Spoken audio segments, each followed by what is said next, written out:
So what causes mold to grow on baseboards is kind of like any other building material. The fact that it's down at the lowest part of the wall makes it more susceptible for mold. So when you have, let's just say you have a roof leak, for example, water runs downhill, obviously. So water's going to accumulate towards the bottom of the wall and it'll start to grow on the baseboards, not even just on the baseboards, but behind it as well. Really it's water that causes mold to grow on baseboards. So here's the thing with mold on baseboards is that clean them to a certain extent, but the fact is there's probably going to be mold behind it. It's not necessarily on the front side of it, because what's happening is moisture is kind of getting trapped behind there and it's starting to grow. So if you're just cleaning it off the surface of the baseboard, fine. I mean, you can clean it with any kind of antimicrobial solution. You can seal it with an antimicrobial paint, but you're still going to have mold behind the baseboard. So it's kind of irrelevant. Again, you can remove the mold on the baseboards, or let's just say you remove the baseboards altogether, but you're going to expose the mold that's behind it once you open it up, especially if you disturb it. So what I like to do is I have this tool right here. It's like a little crowbar, very mini crowbar. I like to basically pull the baseboard back and kind of see what's going on behind it. If I'm just seeing like a little bit of a surface mold, then, you know, at that point, maybe I'll remove the baseboard myself. But if it's the type of thing where you're seeing like black behind it, then you're gonna wanna have a mold remediation team come out there and remove it. You're not gonna wanna do that yourself. Really, you wanna make sure you have proper PPE, like at least a mask with a respirator, before even pulling back the baseboard. You can use some kind of disinfectant, cleaner, some people say bleach.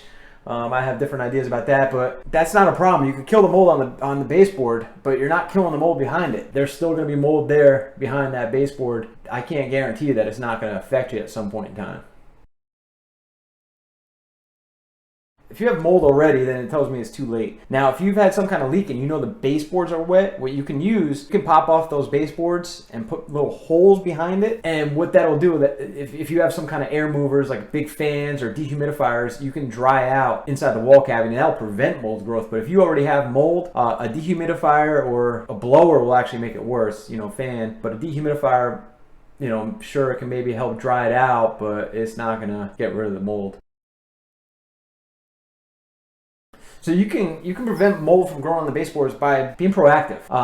Mold's going to grow on baseboards in a few different ways. Very, very common to see mold growing on baseboards underneath windows, because windows tend to leak. You have so many different areas that can actually leak. Window caulking, people don't stay on top of that. So to prevent mold, number one would be to caulk your windows at least every couple of years. You also want to seal the bottom of your foundation, depending upon how your house is built. If you're on like a concrete slab, you want to make sure that you have, you know, proper waterproofing along the bottom of your home. You know, if there's any kind of cracks, you need to have them sealed to prevent any kind of water intrusion. So really, preventing water intrusion is the best way to prevent mold on baseboards.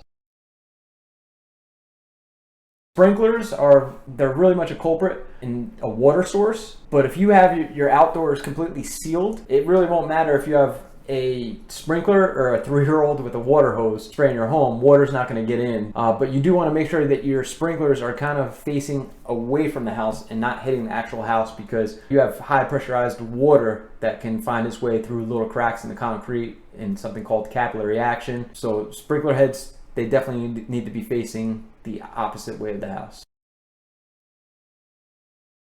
Yeah, moldy baseboards, any kind of mold growing on any kind of building material can produce mold spores. They can also, if it gets to the point where it's been wet for a long period of time, it can produce mycotoxins. You kind of want to just pay attention to your baseboards. I mean, for me, they're one of the most crucial aspects of a mold inspection is seeing any kind of staining on baseboards, any kind of bubbling of the paint. You know, just staying on top of that, you can prevent really any kind of health effects if you are vigilant about staying on top of water damage in general, not just in baseboards.